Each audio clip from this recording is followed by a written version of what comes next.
So, once again, we've talked about the employment relationship as being characterised by conflicting interests and by the inbuilt tendency towards the expression of conflict. Now, one of the ways in which that conflict has been managed, although some might see this as an expression of conflict in itself, is through what Walton and McKersey called distributive bargaining. So distributive bargaining rests in the recognition that within organisations there are a limited range of resources, and that the parties to the employment relationship will seek to maximise their share of those resources, and that often that may well be a zero-sum game, that for one side to gain advantage, the other side has to suffer a disadvantage, a win-lose type of outcomes. So conflict will exist over particular bargaining issues. You know, the most obvious being for the workforce to gain a pay increase, then the organisation will have less resources to either keep for itself, to use for, to invest, to provide as a dividend to shareholders.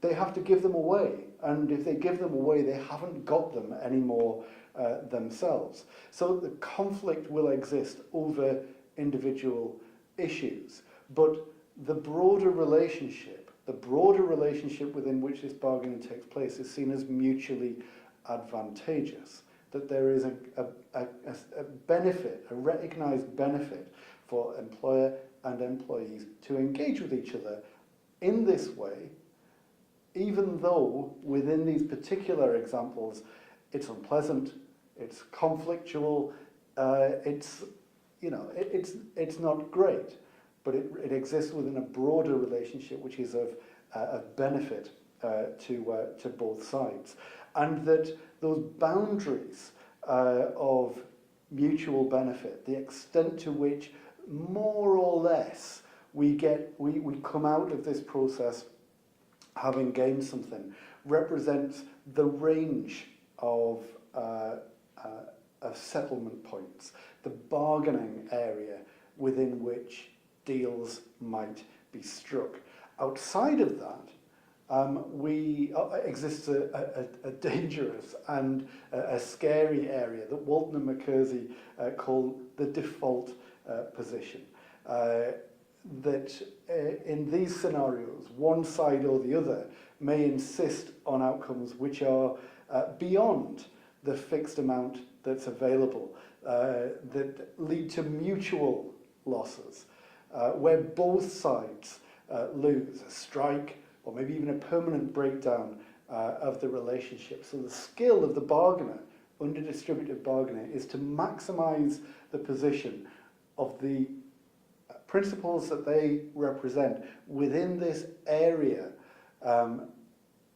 constrained by bargaining limits. They don't want to fall into the default position, because in those areas both sides will typically lose out.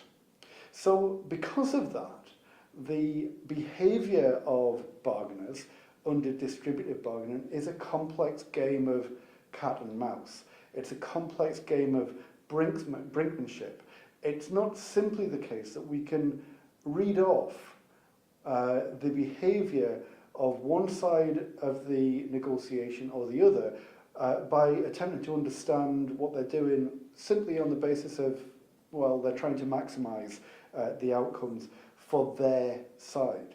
They're trying to optimise the outcome to a certain extent. There are always trade-offs involved. So, for example, a union bargainer may be very successful in raising the wages of for their members, but the trade-off might be that the organisation finds itself in a more tricky competitive situation because of that increase in wages, and so subsequently has to reduce staffing, that jobs may be cut as a result of the pay increase. Now, union negotiators will be aware of this and the trade-offs that are involved, that a wage increase may result in job losses, and they will seek to optimise in a different way.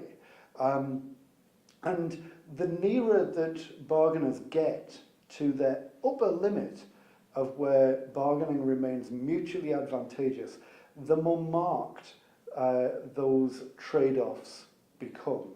So as we approach the point at which one side or the other can go no further, then the disadvantages for the successful bargainer become more extreme. If we breach those limits, then we observe a very stark discontinuity. We fall off a cliff as bargainers in terms of the outcomes. It may be that we, as a, if a union pushes an organisation too far, it may be that the organisation either closes down because it simply can't afford to continue, it becomes completely uncompetitive, or it may relocate. It may just completely breach the employment relationship and seek a new workforce. It may be that, on the other hand, if an organisation pushes the workforce too far, that they find that the workforce no longer wishes to work. They can't recruit, they can't retain their employees, and the organisation becomes untenable as a going concern. So we set out our position in terms of trying to identify the bargaining limits within distributed bargaining, being aware of these various boundaries. The upper and lower bounds, these are the points at which either the employees would quit the company, or the point at which the company would be forced to either shut down or move. Within those upper and lower limits, there are other more realistic boundaries beyond which bargainers are unwilling to go. Now, these are not as extreme as those outer limits, but they represent the real boundaries for a negotiation, because these are boundaries that place limits on them as bargainers. At the lower end, a point beyond which employees would not see any point in having this bargainer to act on their behalf. They would lose all legitimacy on behalf of the workforce. At the other end, the point beyond which the settlement looks so unacceptable to the organisation that management are seen as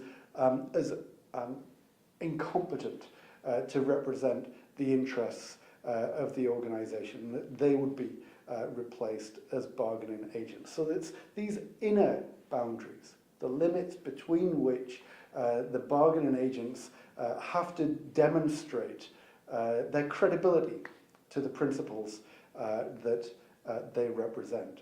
Now, within those boundaries, there are all kinds of potential settlement points, and each one of those settlement points will have relative usefulness, relative utility for each side. And working out where the ultimate settlement point is going to be is complex, because it represents a subjective reading of how useful or how much utility each one of those settlements might have for each side, and the probability of achieving those outcomes, and the cost of achieving those outcomes, just how much pain is going to have to be suffered in order to achieve the outcome, and whether the pain is worth the gain. So we have to go through, as negotiators, we start to plan, scenario plan, where we might wish to settle, what the utility of each settlement point might be for us. Now, that won't simply be a straight line in most circumstances. You might think, for a union negotiator, if we get a low pay settlement, then that has a relatively low utility, and if we get a high pay settlement, we get a high utility, and we can simply join the two together. But that's not the case, because as we see, that might have an effect on employment levels. It might be that as a union negotiator, we negotiate in a variety of different workplaces. And so if we settle too high in one negotiation, we raise expectations for subsequent negotiations that maybe we can't achieve in that workplace. And we simply raise the cost of dissatisfaction on our own side. as a management negotiator, we might think that settling high for a pay claim would represent a relatively low utility, and settling low just provides benefits. And again, a straight line will join the two. But it won't be the case because, for example, an organisation may need to maintain wages at a certain level within a labour market in order to retain or to have the continued motivation or productivity of key groups of staff.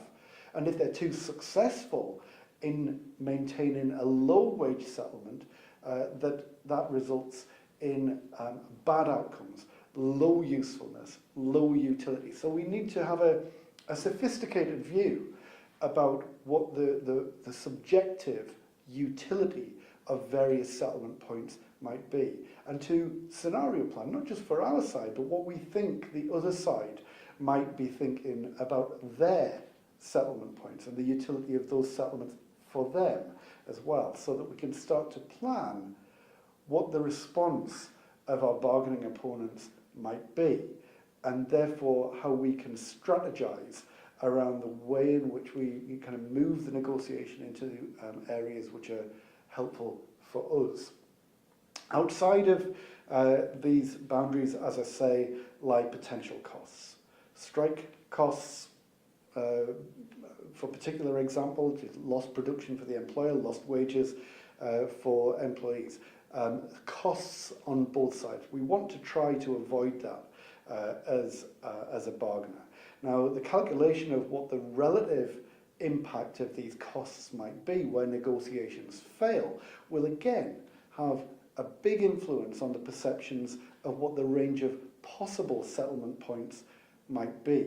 If the cost of attaining an extra few pence on a pay increase, if that calculation is that the cost will be very high to secure a small increase, then it may be deemed as simply not worth it.